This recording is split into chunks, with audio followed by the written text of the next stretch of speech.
제 친구가 일본에서 일본 여자친구랑 처음 이제 모텔을 가서 자고 일어났는데 옷이랑 속옷까지 전부 다 예쁘게 이렇게 사각형으로 접어져 있었고 그 씻을 수건까지 챙겨서 옆에 이렇게 딱 놔뒀다고 하더라고요.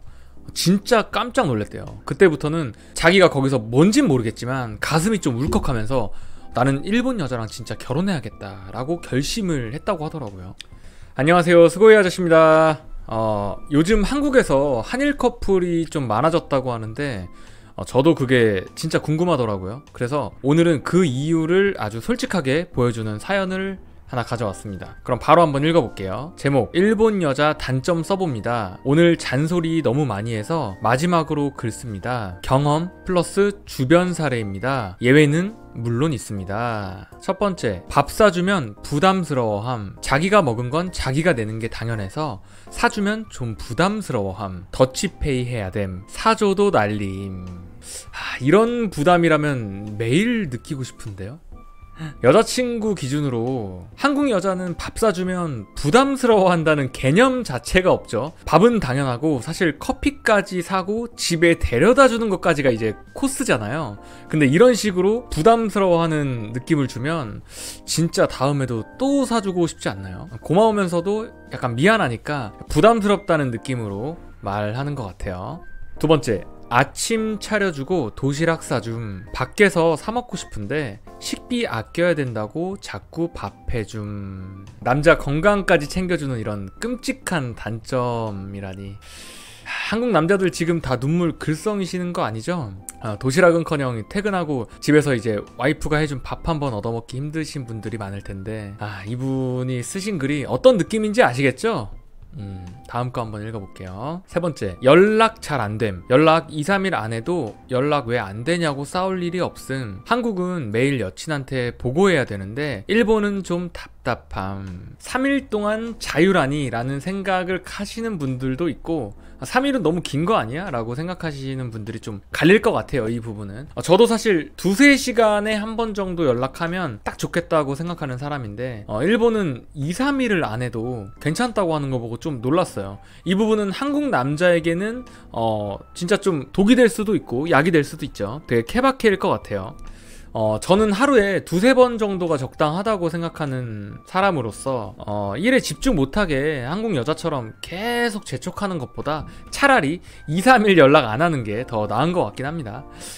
근데 솔직히 2-3일은 좀 길긴 해요. 사소한 거에 자꾸 고맙다고 함. 설거지 해주고 빨래 개줘도 많이 고마워함. 고마워할 게 그렇게 없나? 제 입장에서는 와이프가 음식 해주면 설거지 정도는 도와줄 수 있어요. 그리고 담배 하나 태우면서 밖에 나가서 쓰레기 한번 버리고 오고 빨래야 뭐 같이 가지고 와서 같이 갠다고 치고 사실 이 정도만 도와줘도 집안일 어느 정도 도와주는 거라고 저는 생각을 좀 하거든요. 이걸 당연하게 생각하는 한국 여자와 쓰레기 버리고 오면 과일 깎아 놓는 일본 여자의 차이인 것 같습니다. 그리고 사소한 거에 고마워한다는 부분이 참 많이 다르죠. 다섯 번째, 전업주부 안 하고 자꾸 일하려고 함. 가사에만 집중해도 되는데 알바라도 해서 자기 생활비 조금이라도 벌려고 함. 제발 집에만 있으라고. 한국 남자가 보기에는 진짜 천사죠. 한국에서는 결혼하면 바로 일을 관두는 여자가 대부분인데 일본은 자기 용돈 벌겠다고 하는 여자가 진짜 많습니다. 이건 모든 일본 여자가 여자력이 강해서 그래요. 일본에서도 여자력이라고 하는 게 좀 유행이기도 하고 남자에게 매력적이라는 걸 알고 있어요. 한국 여자처럼 뭐 여우짓하고 뭐 여자끼리 기싸움하고 자기 매력이 뭔지도 모르면서 남들이랑 비교하고 따라하기 좋아하는 건 애초에 상대가 안 되는 것 같습니다.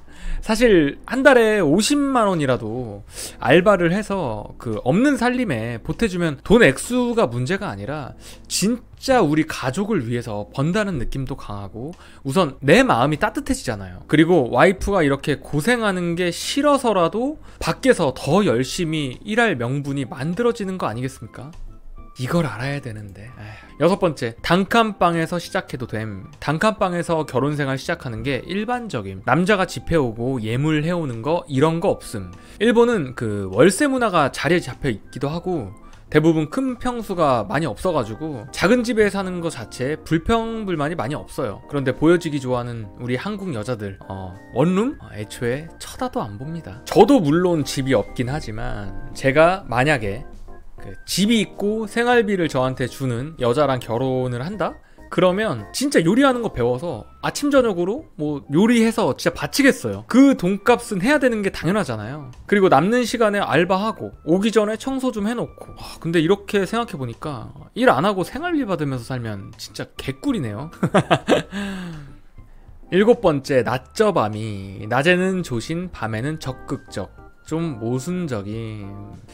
이런 모순이라면 인생 내내 모순 속에서 살고 싶네요. 8번째, 샤워하고 나오면 옷 갈아입을 옷 개어져 있음. 남의 물건 함부로 막 만짐.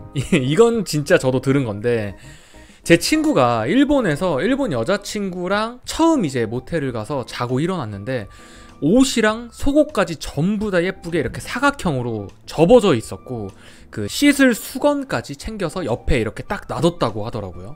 진짜 깜짝 놀랐대요. 그때부터는 자기가 거기서 뭔진 모르겠지만 가슴이 좀 울컥하면서 나는 일본 여자랑 진짜 결혼해야겠다라고 결심을 했다고 하더라고요. 9번째, 킹인지 감수성이 없음. 눈물이 증거가 되고 호소가 증거가 되어야 하는데 한국이었으면 미투로 난리 났을 드립이나 희롱도 별일 없이 넘어가는 느낌. 이건 좋고 나쁨보다 좀 문화적 성숙도의 차이 같아요. 10번째, 얼굴 많이 봄. 한국에서 안 되면 일본에선 더 안 됨. 한국 남자 자상한 이미지 있긴 한데 넷플릭스 나오는 박서준, 송강 같은 잘생긴 남자를 좋아함. 완전 얼빠드림.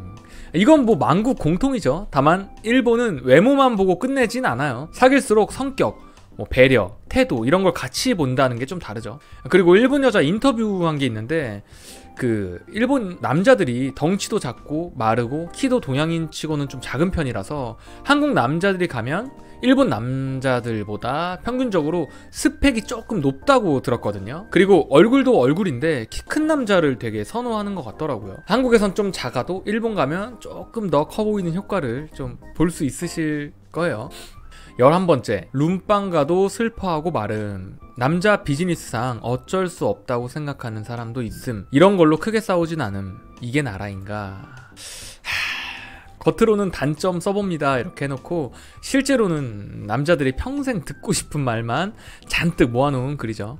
아침 차려주고 도시락 싸주고 연락 안 된다고 싸움도 안 나고 사소한 일에도 고마워요 한마디 해주고, 이걸 단점이라고 써놓은 것 자체가 이미 약간 저희가 능욕을 당한 거죠.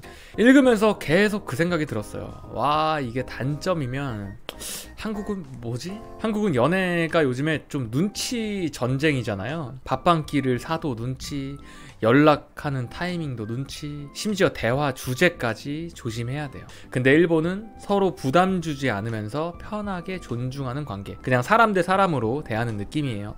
한국에서는 사랑이 그 감정의 증명이라면 일본에서는 사랑이 평온한 일상에 가까운 것 같아요. 연락 왜 안 했어? 이런 거 대신 바빴지? 뭐 이게 남자 입장에서는 진짜 큰 차이예요. 그리고 솔직히 고마워라는 말, 이거 진짜 별거 아닌데 듣는 순간 마음이 확 풀리거든요. 근데 요즘 한국에서는 고마워보다는 좀 당연한 거 아니야? 이게 되게 많아요. 그래서 남자들이 일본 여자한테 끌리는 거예요. 사람 대할 때 기본값이 감사합니다, 뭐 미안합니다, 죄송합니다, 뭐 이런 걸로 좀 깔려 있잖아요, 일본 여자들이. 또 재밌는 건 이 글 쓴 사람이 단점처럼 말하지만 사실 전부 같이 살기 좋은 여자의 특징이에요. 감정 폭발 안 하고, 경제관념 있고, 남자한테 의존 안 하고, 현실적이고. 이게 결혼 생활에서 제일 필요한 요소들이죠. 근데 한국 남자들 다들 피곤하다고 하잖아요. 연애가 행복이 아니라 긴장감이 됐거든요. 서로 감정 눈치 보고 실수 하나로 무너지고. 근데 일본 여자들은 감정보다 배려가 먼저 오죠. 그래서 남자들이 이 사람 옆에 있으면 숨통이 트인다 라고 하는 거죠. 결국 요약하면 이건 단점이 아니라 한국 남자 입장에서는 이상향이자 휴식이에요. 이래서 한국 남자들이 일본 여자 만나면 이게 진짜 스트레스 없는 연애구나 라고 말하기도 합니다. 사랑이 막 불타오르는 것도 좋지만 결국 오래가는 건 이런 거예요. 서로 존중하고 고마워할 줄 알고 의무감 없이 챙겨주는 사람. 그래서 결론은 이건 단점이 아니라 우리는 농락당한 거다. 오늘 이야기 어떻게 느끼셨나요? 여러분의 생각을 댓글로 남겨주세요. 영상 재미있게 보셨다면 구독이랑 좋아요, 하이프까지 꼭 부탁드리겠습니다. 저는 다음에 재미있는 영상으로 찾아뵙겠습니다. 안녕.